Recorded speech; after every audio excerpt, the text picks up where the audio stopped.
नमस्कार मित्रांनो, शेतकऱ्यासाठी अत्यंत महत्त्वाची बातमी अशी समोर येत आहे की या 22 जिल्ह्यामध्ये शेतकऱ्यांची नुकसान भरपाई मंजूर करण्यात आलेली आहे। 2990 कोटी रुपये मंजूर करण्यात आलेले आहे। संपूर्ण जिल्हे आपण या व्हिडिओमध्ये बघणार आहोत, तरी व्हिडिओ शेवटपर्यंत नक्की बघा आणि यामध्ये कोणकोणते जिल्हे आणि किती पैसे मिळणार आहे संपूर्ण माहिती आपण व्हिडिओमध्ये घेणार आहोत। तरी तुम्हाला येथे यादी पण सुद्धा पाहण्यास मिळणार आहे। महाराष्ट्रातील शेतकऱ्यासाठी मोठी आनंदाची बातमी समोर येत आहे की 8 जिल्ह्यामध्ये नुकसान भरपाई मंजूर करण्यात आलेली आहे। तुम्हाला येथे यादी चेक करावी लागणार। राज्यातील लाखो शेतकरी बांधवांसाठी एक अत्यंत दिलासादायक आणि महत्त्वपूर्ण अपडेट आहे।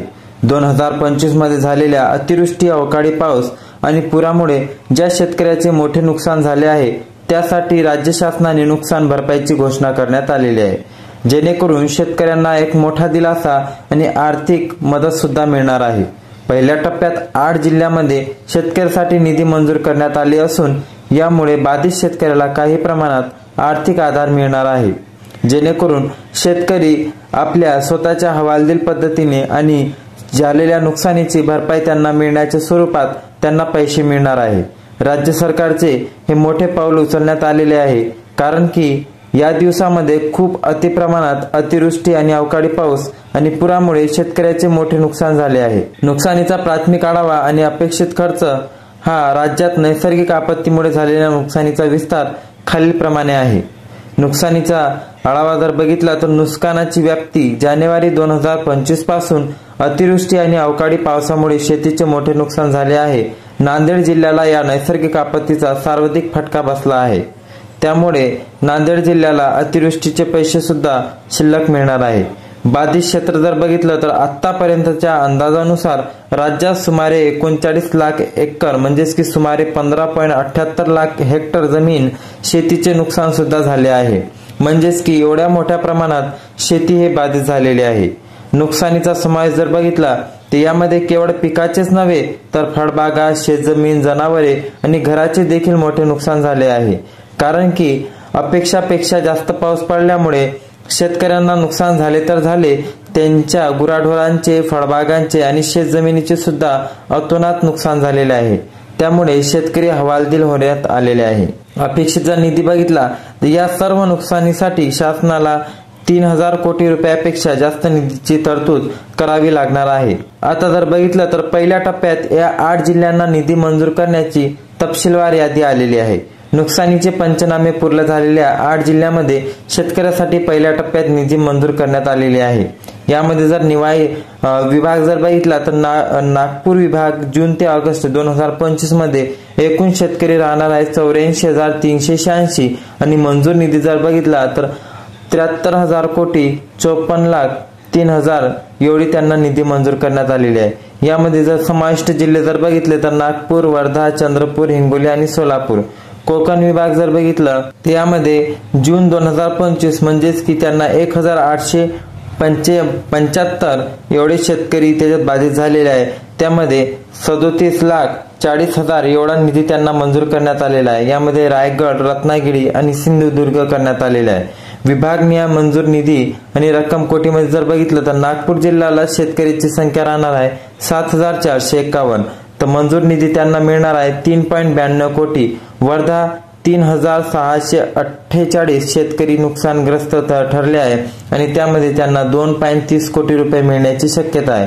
चंद्रपूर जिल्ह्यात 11,742 आणि 733 कोटी त्यांना निधी मंजूर आहे।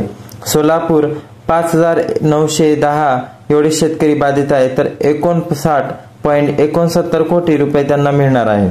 रायगड मध्ये 980 शेतकरी बाधित आहे आणि त्यांना 0.11 कोटी रुपयाची तरतूद आहे। रत्नागिरी 560 शेतकरी बाधित, 0.12 कोटी त्यांना मिळेल। सिंधुदुर्ग 335 शेतकरी, 0.12 कोटी त्यांना लाभ मिळणार आहे। इतर जिल्ह्यामध्ये पैसे कधी मिळणार आहे हे पुढील अपेक्षा ठरवण्यात येत आहे, कारण की नुकसानग्रस्त फक्त या जिल्ह्यात तर नव्हे तर भरपूर जिल्ह्यामध्ये तर अख्ख्या महाराष्ट्रामध्ये नुकसानग्रस्त शेतकरी भरपूर झालेले आहे। त्यामुळे शेतकऱ्यांचे काही प्रमाणात तर पूरग्रस्त शेतकरी पण पुराने वाहून गेलेली शेती सुद्धा आहे। त्यांचे अतोनात दुःख आणि अतोनात कष्ट केलेल्या शेतकऱ्यांना सुद्धा अजून सुद्धा दिलासा मिळालेला नाही आहे। या 8 जिल्ह्यांची यादी समोर आली आहे। या ज्या जिल्ह्यात यादी अजून जाहीर झाली नाही त्यांनी काळजी करण्याची गरज नाही आहे। पुढील कार्यवाही खालीलप्रमाणे करता येईल. पंचनामे सध्या सुरू आहे. इतर जिल्ह्यामध्ये नुकसानीचे पंचनामे अजूनही सुरू आहेत. पंचनाम्याचे काम पूर्ण होताच प्रशासनाकडून प्रस्ताव प्रशासनाकडे पाठवले जातील. निधी वितरित करण्याची तारीख तर बघितली तर अपेक्षा आहे की सप्टेंबर महिन्याच्या अखेरपर्यंत हे सर्व प्रस्ताव शासनाकडे पाठवले जातील आणि ऑक्टोबरच्या पहिल्या किंवा दुसऱ्या आठवड्यापर्यंत निधी वितरित होण्याची दाट शक्यता आहे. दिवाळीपर्यंत दिलासा मिळण्याची सुद्धा शक्यता वर्तवण्यात येत आहे. दिवाळीपूर्वी शेतकऱ्यांच्या खात्यात ही नुकसान भरपाईची रक्कम जमा होण्याची शक्यता आणि अपेक्षा वर्तवली जात आहे. अंतिम आकडेवारीनुसार बाधित क्षेत्राचा आकडा 45 लाख एकरच्या पुढे जाण्याची शक्यता असून नुकसान भरपाईची एकूण रक्कम 3 ते 3.5 हजार कोटी रुपयाची पोहोचू शकते. कारण की बाधित शेतकऱ्यांची संख्या ही खूप जास्त प्रमाणात आहे. शेतकरी बांधवांना आपल्या नुकसानीची माहिती प्रशासनापर्यंत पोहोचावी आणि पुढील सूचनांची प्रतीक्षा करावी. ही आर्थिक मदत शेतकऱ्यासाठी अत्यंत महत्त्वाची ठरणार आहे.